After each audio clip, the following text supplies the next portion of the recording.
When someone tries to manipulate a chosen one, they're stepping into dangerous territory without even realizing it. Chosen ones have a remarkable ability to see through schemes and hidden agendas with almost surgical precision.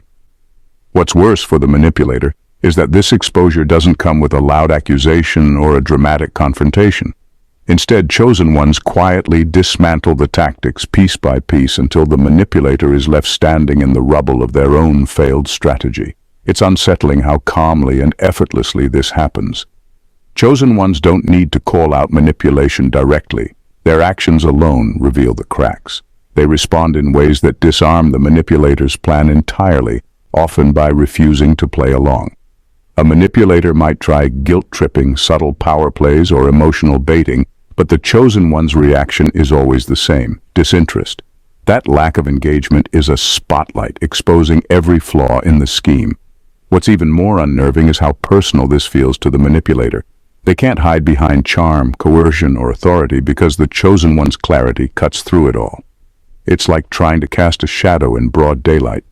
It's impossible to hide anything. This leaves the manipulator not only exposed but also embarrassed, often scrambling to backtrack or shift blame. The real twist? Chosen ones don't do this out of malice. They're not interested in humiliating anyone.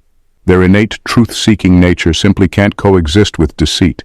To them, manipulation is like static noise, disruptive and intolerable, so they filter it out without a second thought. For the manipulator, however, the experience is unforgettable. They're left wondering how their perfectly crafted tactics unraveled so easily, realizing too late that they were never a match for a chosen one's unwavering discernment. When a controller interacts with a chosen one, something deeply unsettling happens. They begin to see themselves in ways they've worked hard to avoid. This isn't because the chosen one calls them out or exposes their flaws directly. Instead, the chosen one's unwavering authenticity acts like a mirror, forcing the controller to confront parts of themselves they'd rather keep hidden. Chosen ones operate with a sense of alignment and clarity that is rare and, frankly, intimidating.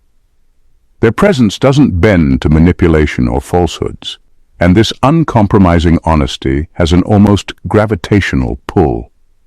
Controllers, who are often used to constructing facades to gain the upper hand, find their masks slipping. It's as though the chosen one's energy creates a space where truth becomes inescapable, not because it's spoken, but because it's felt. This forced self-reflection is profoundly uncomfortable. Controllers might start noticing their own insecurities bubbling to the surface, the fears, the inadequacies, and the doubts they've buried under layers of control and manipulation. And while chosen ones don't intend to trigger this process, their authenticity naturally shines a light on everything that isn't genuine in the other person. For the controller, this experience is both frustrating and confusing.